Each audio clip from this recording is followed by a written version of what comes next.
Well, we've had the ignition out. As you've seen from the photos that I took, did it bit by bit. Was it hard to get out? The only hard part was the actual tool that you needed to undo the screws that held it in. So that was the hardest part, and it had red Loctite on it, so you had to take it very easy. So it had a very good Loctite on it, a strong Loctite. Didn't use those screws to put it back in. We used hex heads. Reason being is it will be a lot easier to take out next time if I need to. And I am getting a Chinese made ignition switch, petrol cap and seat key, not key but lock, that take the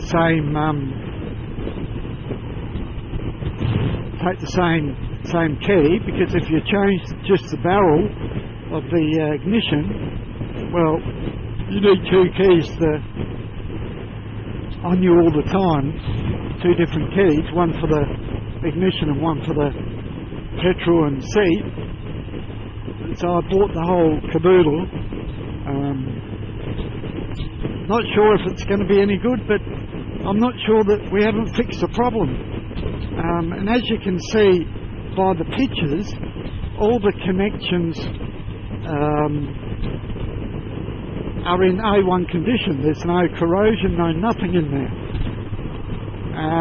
And as you can see, that there is a 100 ohm resistor, but we can't understand from the wiring diagram why it goes to the black and white wire and then to nothing. It's not actually bridging two wires, it's actually going to nothing. And when you turn the key on, there's no wear mark on the other end of the 100 ohm resistor. So what it's doing, got no idea. Not sure at all. So it's still a work in progress. And maybe we'll learn something more later on. I don't know, but when I get the Chinese ignition, I will unplug it just down here, which is not hard to get to. Plug the Chinese ignition in, turn it on, and see what happens. And that will actually tell me if it needs the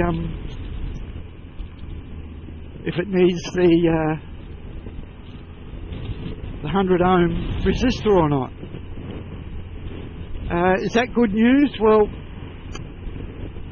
it's good news for the ignition, but it ain't good news because it could be the ECM or ECU or whatever you like to call it. But like I said, it hasn't done it for well over a week now. So, and now that we've got into the taken the ignition barrel out and cleaned everything and checked it out, well, maybe it won't raise its ugly head again. Just don't know. I'm just going to get some fuel because the fuel light's flashing. I deliberately didn't fill it up because that's a motorcycle mechanic's worst nightmare, is when people fill their bike up before they bring it in and the tank has to come off. It's a real pain in the butt because it's so heavy. So this is Bandit Nev on some Moki, the Suzuki Bandit, after taking the ignition out, finding any more information we need to know. I have now got pictures of it, So that's good. What's happened here? A bit of a bingle by the looks. Bit of a bingle,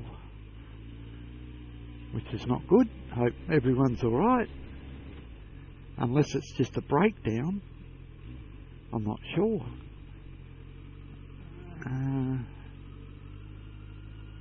Not 100% sure. Anyway, hopefully no one's injured, which is what you want to see. No one injured. Go and get some fuel.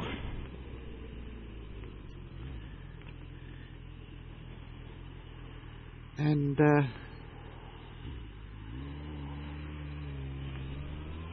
until next time, this is Bandit Nev. Cheers for now.